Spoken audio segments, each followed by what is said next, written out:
दोस्तों क्या आप जानते हैं कि आज के टाइम में इंडिया में 169 बिलियनियर्स हैं, जिसमें से 145 बिलियनियर्स सिर्फ और सिर्फ गुजराती लोग हैं। यानी कि अगर वेल्थिस्ट इंडियन की बात की जाए तो इस फील्ड में गुजरातियों ने अपना अलग ही दबदबा बनाया हुआ है, जिससे ये बात तो क्लियर हो जाती है कि गुजराती लोगों को बिजनेस के मामले में कोई भी नहीं हरा सकता। और शायद यही वजह है जो इंडिया में गुजराती कम्युनिटी के लोग सबसे ज्यादा अमीर कैटेगरी के लोगों में आते हैं। लेकिन अब सवाल ये आता है कि कैसे गुजराती लोग अपने बिजनेस में ऐसी कौन सी सीक्रेट टेक्निक्स को फॉलो करते हैं जो कि उन्हें बिजनेस में हरा पाना लगभग नामुमकिन है। इसका जवाब मिलेगा आपको मनीष पाबराई की बुक द धंधो इन्वेस्टर में, जिसकी समरी आज मैं आपके साथ शेयर करने वाला हूँ। तो चलिए अब बिना किसी देरी के वीडियो को स्टार्ट करते हैं और जानते हैं कि कैसे आप द धंधो इन्वेस्टर बुक में बताए गए बिजनेस लेसन्स को फॉलो करके गुजराती लोगों की तरह रिच बन सकते हैं। तो देखो दोस्तों, द धंधो इन्वेस्टर बुक मेनली आपको ये सिखाती है कि कैसे आप अपने बिजनेस में लो रिस्क के साथ हाई रिटर्न पा सकते हैं, जिसे सही तरीके से समझने के लिए द धंधो इन्वेस्टर बुक में बताए गए उन 6 बिजनेस रूल्स को जानना होगा, जिसे ज्यादातर गुजराती कम्युनिटी के अमीर और स्मार्ट लोग फॉलो करते हैं। Rule number 1, by business with heavy discount. दोस्तों क्या आप जानते हैं कि एक समय पे पटेल यानी गुजराती कम्युनिटी के लोग युगांडा में काफी अच्छा खासा बिजनेस किया करते थे। लेकिन साल 1971 में युगांडा में एक डायरेक्टर आता है और वो पटेल्स की सारी प्रॉपर्टी हड़प कर उन्हें युगांडा से बाहर निकाल देता है, क्योंकि उस डायरेक्टर का मानना था कि युगांडा में सिर्फ वहां के लोकल लोगों को ही रहना चाहिए। जिसके बाद जैसे ही पटेल्स को मौका मिलता है वे अपनी बची कुची कमाई को लेकर साल 1973 में यूएस आ गए, जहां उन्हें ढंग से इंग्लिश भी बोलनी नहीं आती थी। इसलिए यूएस में उन्हें कोई भी ढंग की जॉब नहीं मिली और वे काम की तलाश में इधर उधर भटकने लगे। At the same time US और अरब के कुछ देशों में चल रहे कॉन्फ्लिक्ट की वजह से यूएस में ऑयल की प्राइस काफी ज्यादा बढ़ गए थे, जिस वजह से आम लोगों ने ट्रेवल करना बंद कर दिया, या फिर यूं बोल दीजिए काफी कम कर दिया। जिसका असर ये हुआ कि उस टाइम पे जितने भी मोटेल्स यानी कि रोड साइड पे जो छोटे होटल्स होते थे वह विजिटर्स के ना आने की वजह से वे घाटे में जाने लगे और ज्यादातर बंद हो गए। जिसके बाद बैंक्स ने मोटेल्स के ओनर से अपना लोन वसूलने के लिए उनकी जगह को कब्जे में ले लिया और इन्हें 90% लोन पे सेल करने लगे।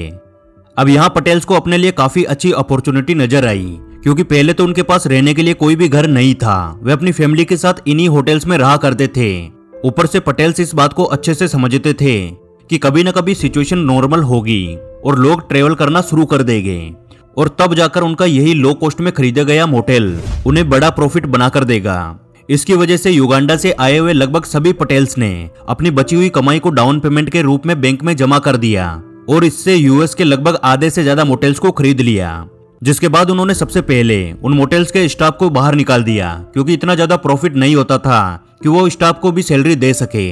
और फिर इनका पूरा परिवार ही एक साथ मिलकर काम करने लगा, उन मोटेल्स को मैनेज करने लगा। पटेल्स का पूरा परिवार साथ मिलकर सब कुछ हैंडल करने लगा। ये लोग खुद मोटेल्स के 1 या 2 रूम में रहते थे और बाकी के सभी रूम्स को अपने बिजनेस यानी कस्टमर के लिए यूज किया करते थे, जिस वजह से मोटेल्स के स्टाफ का कॉस्ट 0 हो गई। इस वजह से पटेल्स बहुत कम पैसों में अपने कस्टमर्स को अच्छी सर्विस देने लगे, जिसका रिजल्ट ये हुआ कि जब यूएस में ऑयल का प्राइस नॉर्मल हो गया तब लोग ट्रेवल के दौरान सिर्फ पटेल्स की मोटेल्स में ही रुकते थे, क्योंकि 0 स्टाफ कॉस्ट की वजह से इनके मोटेल की रेंटल कॉस्ट बेहद कम हुआ करती थी। और इस तरह से पटेल्स धीरे धीरे करके मोटेल के बिजनेस में इतने ज्यादा ग्रो होते चले गए कि आज यूएस के 53,000 होटल्स एंड मोटेल्स में से 21,000 होटल्स एंड मोटेल्स के मालिक सिर्फ और सिर्फ पटेल्स हैं। तो दोस्तों द धंधो इन्वेस्टर के इस रूल से हमें ये सीखने को मिलता है कि हमेशा उसी बिजनेस या स्टॉक को खरीदना चाहिए जो हैवी डिस्काउंट या सस्ते में मिले, जिससे आपके लॉस का रिस्क बिल्कुल कम हो जाए। इसके साथ ही गुजराती बिजनेसमैन हमें ये भी सिखाते हैं कि किसी भी बिजनेस या स्टॉक को खरीदने से पहले इस बारे में जरूर से सोचना चाहिए कि उस बिजनेस या स्टॉक का फ्यूचर में स्कोप क्या है। Rule number 2, buy existing business. दोस्तों गुजराती लोगों का सीक्रेटली मानना होता है कि किसी भी नए बिजनेस को शुरू करने में काफी ज्यादा टाइम और एफर्ट लगता है, और फिर इसके बाद भी इस बात की कोई गारंटी नहीं होती कि वो बिजनेस अच्छे से चलेगा या नहीं। इसलिए इससे अच्छा यह है कि हमेशा उस बिजनेस को बाय करो जो पहले से मार्केट में एग्जिस्ट करता है। फॉर एग्जाम्पल, मेट्रो इंडिया नाम की कंपनी ने 2003 में कैश एंड कैरी बिजनेस के फॉर्मेट के साथ इंडिया में ऑपरेट करना शुरू किया था। यह कंपनी अपने नए फॉर्मेट के बावजूद भी मार्केट में धीरे धीरे ग्रो करती चली गई 2022 आते आते लगभग 3500 एम्प्लॉयज के साथ देश के 21 शहरों में 31 बड़े बड़े स्टोर को ऑपरेट करने लगी। यानी कि कुल मिलाकर ये कंपनी इंडिया में फायदे में चल रही थी। बस फिर क्या था, हमारे गुजराती भाई मिस्टर मुकेश अंबानी जी की नजर इस कंपनी पे पड़ी। मेट्रो एजी के इस इंडियन बिजनेस को 2849 करोड़ में पूरी तरह से खरीद लिया। दोस्तों यही होता है एक स्मार्ट गुजराती का दिमाग, जो कि कभी कभी नए आइडिया स्टार्टअप में हाथ नहीं डालता, बल्कि प्रेजेंट टाइम में जो चीज मार्केट में पहले से चल रही होती है उसे ही खरीद लेता है। लेकिन बात अगर हमारी या आपके जैसे नॉर्मल लोगों की करें तो भले ही हमारी फाइनेंशियल कंडीशन किसी भी बिजनेस को खरीदने की ना हो, लेकिन कम से कम हम ऐसे शेयर्स में इन्वेस्ट कर सकते हैं जो कि लगातार अच्छा परफॉर्म कर रहे हो।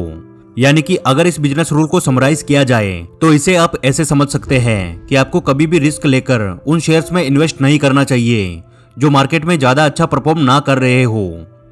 Rule number 3, invest in simple businesses. दोस्तों वॉरेन बफेट बोलते हैं कि हमें हमेशा ऐसे बिजनेस में इन्वेस्ट करना चाहिए जिसका रेट ऑफ चेंज बिल्कुल स्लो हो, और द धंधो इन्वेस्टर बुक में इसी रूल का जिक्र किया गया है, जिसका इस्तेमाल गुजराती लोग हमेशा से अपने बिजनेस में करते हैं। फॉर एग्जाम्पल, आप टेक कंपनीज को ही ले लीजिए। आज से 10 साल पहले हम सभी लोग ना जाने कौन से एप्लीकेशन का यूज करते थे, लेकिन आज के टाइम में लोग इन सबसे हटकर फेसबुक और इंस्टाग्राम पे शिफ्ट हो चुके हैं, और आगे चलकर इसकी पूरी पॉसिबिलिटीज है कि 10 से 20 साल बाद यानी फ्यूचर में कोई न कोई ऐसी टेक्नोलॉजी आ जाएगी जिससे कि लोग फेसबुक और इंस्टाग्राम से शिफ्ट होकर उस ऐप पे चले जाएंगे। गुजराती लोग ज्यादातर ऐसे बिजनेसेस को ओन करते हैं जिसका ट्रेंड आने वाले 10 से 20 साल में खत्म नहीं होगा, बल्कि इनके बिजनेसेस तो ऐसे होते हैं जिनका फ्यूचर में ट्रेंड और भी ज्यादा बढ़ने वाला है। For example, mister Mukesh Ambani ने अपना business petrochemicals, oil and gas और टेलीकॉम एंड रिटेल के फील्ड में इस कदर फैलाया हुआ है कि फ्यूचर में इन बिजनेसेस की डिमांड और भी ज्यादा बढ़ने वाली है। सो अगर आपको भी अपना बिजनेस शुरू करना है तो आप अपना दिमाग यूज करके हमेशा ऐसे बिजनेस को चुनिए जिसका ट्रेंड आने वाले 10 से 20 साल में खत्म ना हो, बल्कि और भी ज्यादा डिमांड में आए और भी ज्यादा बढ़ता जाए। Rule number 4, by business with मोट। दोस्तों पहले के समय में हमारे देश के राजा महाराजा अपने महल के चारों तरफ गहरी खाई खुदवा देते थे, जिससे कि उनका दुश्मन गलती से भी रातों रात उनके महल की दीवार कूदकर अंदर ना आ सके। एंड आज के टाइम में सेम स्ट्रेटर्जी गुजराती लोग भी अपने बिजनेस में फॉलो करते हैं। ये लोग अपने बिजनेसेस के लिए ऐसे सेक्टर्स को चुनते हैं जहां इनके कॉम्पिटिटर के लिए आसानी से वहां तक पहुंच पाना बिल्कुल नामुमकिन होता है। For example, Adani ji airports, roads, water management, data centre, solar manufacturing, oils and foods और माइनिंग जैसे कई बिजनेसेस को ऑपरेट करते हैं जहां कोई भी छोटा मोटा बिजनेसमैन आसानी से नहीं पहुंच सकता, क्योंकि इन बिजनेसेस को शुरू करने के लिए गवर्नमेंट से अप्रूवल और ढेर सारे पैसों की जरूरत होती है। रूल नंबर 5, धंधो आर्बिट्रेज। दोस्तों आर्बिट्रेज का मीनिंग होता है किसी प्रोडक्ट को बहुत कम प्राइस पे खरीद कर उसे महंगे में सेल करना। लेकिन दोस्तों इसके लिए आपको टाइम और पैलेस को यूज करना आना चाहिए, जिसमें कि हमारे गुजराती भाई बिल्कुल परफेक्ट होते हैं। फॉर एग्जाम्पल, अगर आप इंडिया से है तो आपको अच्छे से मालूम होगा कि इंडिया के लोग पितृपक्ष के टाइम पे गोल्ड नहीं खरीदते, इसलिए इस टाइम पे गोल्ड की प्राइस काफी ज्यादा नीचे चली जाती है। ऐसे में एक स्मार्ट गुजराती का दिमाग यही बोलेगा कि पितृपक्ष के टाइम पे सस्ते में गोल्ड खरीदो, और जब फेस्टिवल या शादियों का सीजन आएगा तब गोल्ड की प्राइस आसमान छूने लगेगी, तब उसे अच्छे खासे प्रॉफिट में बेच दो। अब ये तो हुआ टाइम का फायदा उठाकर धंधो आर्बिट्रेज करना, लेकिन दोस्तों आप पैलेस का फायदा उठाकर भी मस्त धंधा कर सकते हैं। फॉर एग्जाम्पल, इंडिया के सभी लोगों को मालूम है कि दिल्ली के सरोजनी मार्केट में सब कुछ काफी ज्यादा सस्ते में मिलता है। तो अगर आप दिल्ली से बाहर के हो तो आप सरोजनी मार्केट से सस्ते में माल उठाकर उसे अपने शहर में महंगे में बेच सकते हो। हाँ, लेकिन यहाँ भी आपको गुजराती दिमाग लगाना होगा, क्योंकि बिना किसी ब्रांडिंग के कुछ भी महंगे में नहीं बिकने वाला। इसलिए अगर आप अपने बिजनेस को लेकर सीरियस है तो सबसे पहले अपना ब्रांड तैयार करें और फिर उन सस्ते प्रोडक्ट पर अपनी ब्रांडिंग करने के बाद ही उन्हें सेल करें। और एक सीक्रेट बताऊं, इंस्टाग्राम पर कई ऐसे बड़े बड़े पेजेस हैं जो पहले सरोजनी मार्केट से क्लोथ्स उठाते हैं और फिर उन्हें ब्रांडिंग करने के बाद उसे महंगे में सेल कर देते हैं। कभी ना कभी आपके सामने ऐसा एड या फिर आपको मैसेज जरूर से आया होगा। लेकिन दोस्तों अगर आपको अभी भी यही लग रहा है कि भाई जनता तो बेवकूफ है जो चीप प्रोडक्ट को सिर्फ ब्रांडिंग के नाम पे खरीद लेगी, तो मैं आपको बता दूं, फेमस इलेक्ट्रॉनिक ब्रांड बोट के बारे में तो आपने कभी न कभी जरूर से सुना होगा, जिसके फाउंडर अमन गुप्ता और समीर मेहता है। जिसमें से अमन तो बनिया है लेकिन समीर मेहता एक गुजराती है। और शुरुआत में जब अमन गुप्ता के सारे स्टार्टअप फेल हो रहे थे तब अमन और समीर ने बोट ब्रांड को शुरू करने के लिए धंधो आर्बिट्रेज का सहारा लिया। ये लोग लो कॉस्ट में चाइना से प्रोडक्ट को मैन्युफैक्चर करवाते थे और फिर उसकी ब्रांडिंग करके इंडिया में लो प्रॉफिट मार्जिन के साथ सेल कर देते थे, जिससे धीरे धीरे बोट इंडिया में फेमस होता चला गया। और इन लोगों को इस बिजनेस में इतना ज्यादा फायदा हुआ कि आज बोट कंपनी की वैल्यूएशन 2200 करोड़ रुपए तक पहुंच चुकी है। Rule number 6, bet heavily when odds are in your favour. दोस्तों मान लीजिए कि आपके पास 1000 रुपए है और आपको ये बेट लगाने का मौका मिल रहा है कि अगर आप जीते तो आपके पास डबल हो जाएंगे, लेकिन अगर आप हार गए तो आपके सारे पैसे डूब जाएंगे। अब इस सिचुएशन में आप सिंगल बेट में कितने रुपए लगाओगे? कमेंट करके जरूर से बताना। अगर आप एक गुजराती होते तो इसका जवाब पहले से मालूम होता, क्योंकि ज्यादातर स्मार्ट गुजराती लोग ऐसी सिचुएशन में केली फॉर्मूला का यूज करते हैं, जो कि ये बोलता है कि जब ऑड्स आपके फेवर में हो तो हमेशा दिल खोलकर इन्वेस्ट करना चाहिए। यानी सिंगल बेट की सिचुएशन में आपको अपने टोटल अमाउंट का 20% यानी 200 रुपए इन्वेस्ट करने चाहिए, जिससे अगर आप हार भी जाते हैं तो आपको सिर्फ 200 रुपए का लॉस होगा, जो कि बहुत बड़ा अमाउंट नहीं है। लेकिन अगर आप जीतते हैं तो इस सिचुएशन में आप 400 रुपए कमा लोगे, जो कि एक काफी अच्छी डील होगी। अब इस बात को सिंपल वे में पटेल्स के एग्जाम्पल से समझते हैं। जब पटेल्स युगांडा से यूएस आए थे तब उनके पास खोने के लिए काफी ज्यादा पैसे नहीं थे, क्योंकि वे अपना सब कुछ पहले ही युगांडा में छोड़कर आ चुके थे। इसलिए उन्हें जैसे ही मोटेल बिजनेस में अपॉर्चुनिटी नजर आई, उन्होंने बची कुची थोड़ी सी सेविंग को तुरंत मोटेल्स में इन्वेस्ट कर दिया। एंड यह पटेल्स ने अपना दिमाग लगाया कि अगर उनके मोटेल्स बिजनेस नहीं भी चला तो भी इससे उनका कोई बड़ा घाटा नहीं होगा, क्योंकि उन्होंने उन मोटेल्स के प्राइस का सिर्फ और सिर्फ 10% डाउन पेमेंट ही दिया था। लेकिन जब उनको इस बिजनेस में फायदा हुआ तो वे रातों रात मालामाल हो गए।